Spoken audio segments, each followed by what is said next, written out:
on holiday at Woolacombe recently, and this was like the little stream that flows through the valley up there. So I thought I'd have a go at this one today.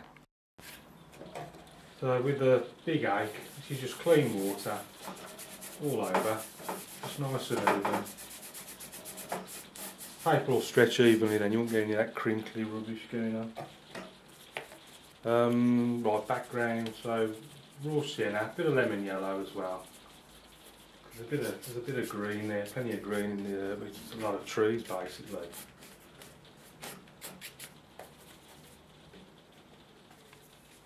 Bit of blue on this. This will be just a bit of faint bit of sky that you can see through the trees. Just up there, not too much. That's enough. Back to the yellow and back into this green.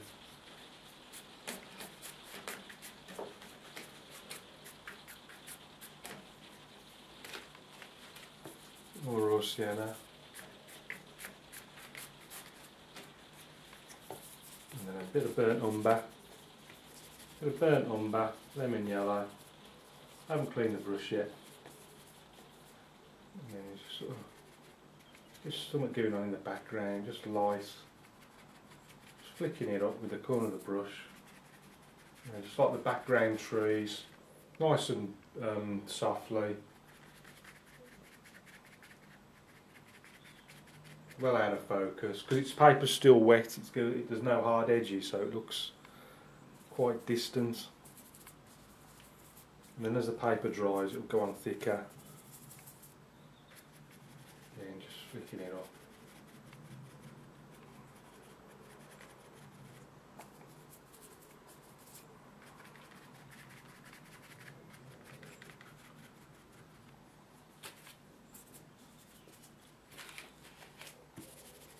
And then coming just slightly further into the foreground.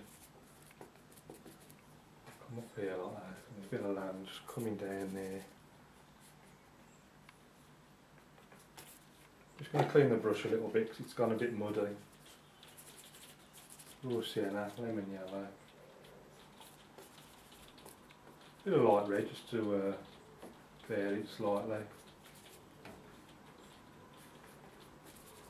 Ultramarine. Burnt umber, a bit more on the other side, lemon yellow.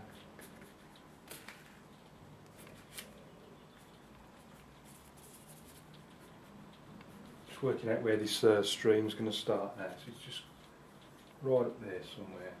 And then what I'll do, before that paper's dried completely, I'll just do some, what I have forgotten to do is lots of these little twigs and branches. All these trees right in the distance. You can use a rigger for this if you like, but I prefer the hake.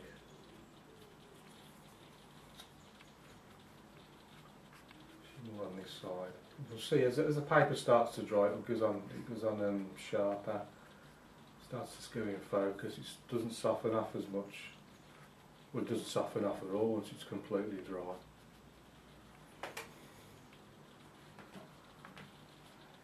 I'll just leave a little gap there.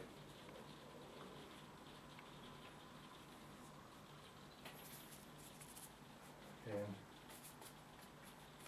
the raw sienna, lemon yellow, just various mixes are coming down and working out just quite where this stream's going to start. It's going to be somewhere about there.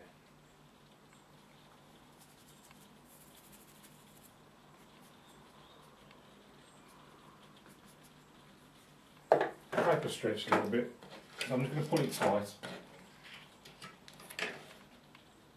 Really fix it on the right hand side there.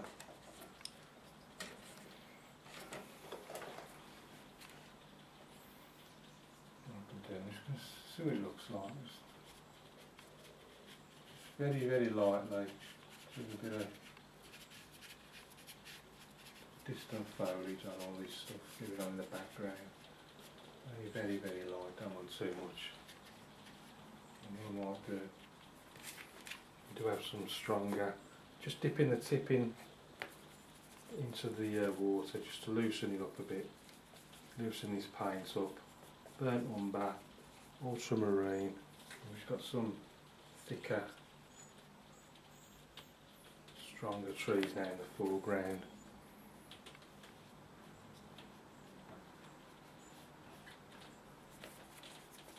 And they're going off. Don't do them all parallel, they're going off in all sorts of directions. Some to the left, some to the right, some straight off. And don't be afraid to cross them over as well, one in front of the other. One's coming out from over there.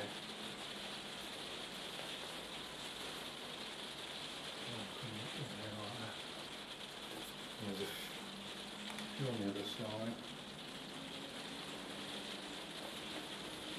Getting a bit dry now, just dip the tips in again just to loosen the paints.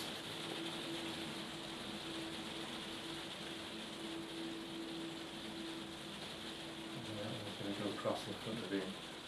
There's the one over there like that. You can see how these stronger ones look so much more in the foreground. The background now pushed right back.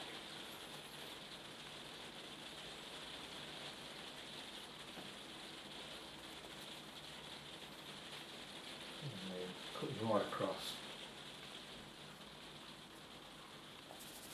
into the lemon yellow and just a little bit of foliage. The brush is pretty dry, so I don't want to block this in. I want to see the gaps going back into. I want to see the back. I want to see the sky basically. I don't want to block it in. So I'm being pretty careful, just to very much hit and miss as I go around with the hike. The paint's got a bit of darker green as well.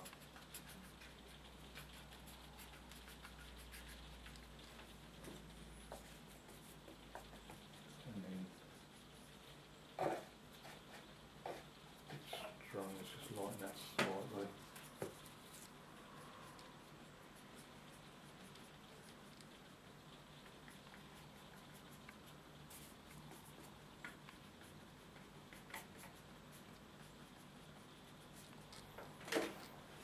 So that's the sort of background done now. What I might do before I do any more is do the stream. So it's going to be a bit of blue, basically just a combination of all the colours I've put on there, but predominantly blue. So blue and a bit of everything really.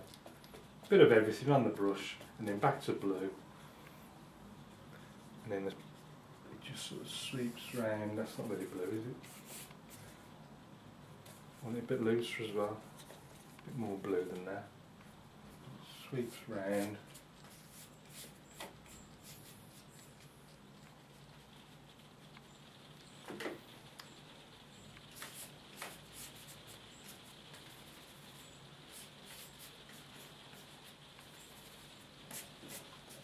Something like.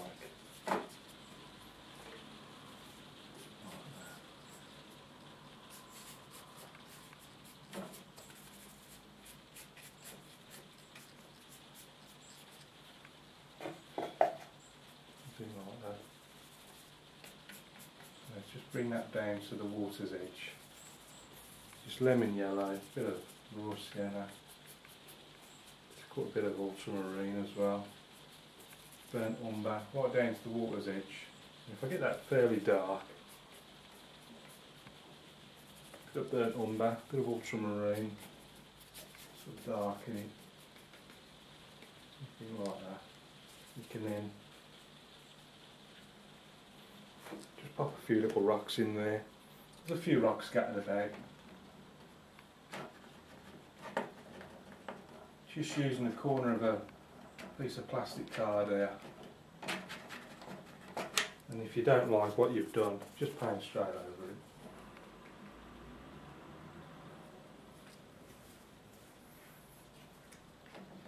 Little rocks up there.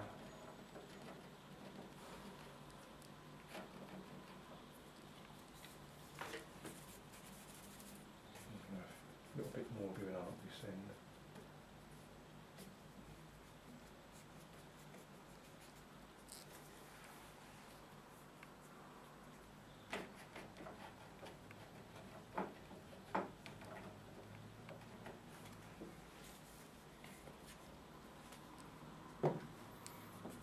Let's just pop a few more twigs and branches and stuff in.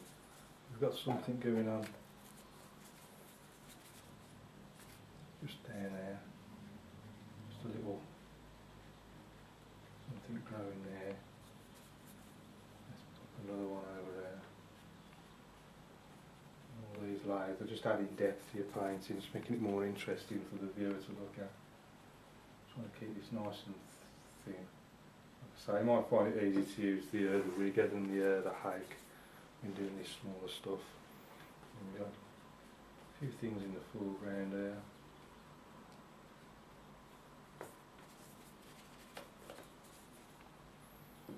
A few little more over there.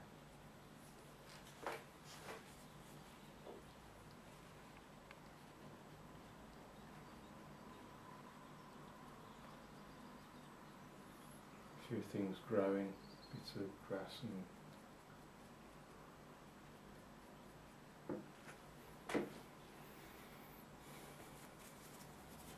we've got a few rocks and things in the actual water.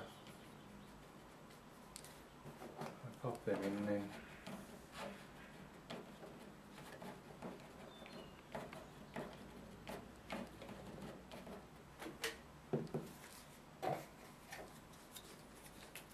Bit more blue.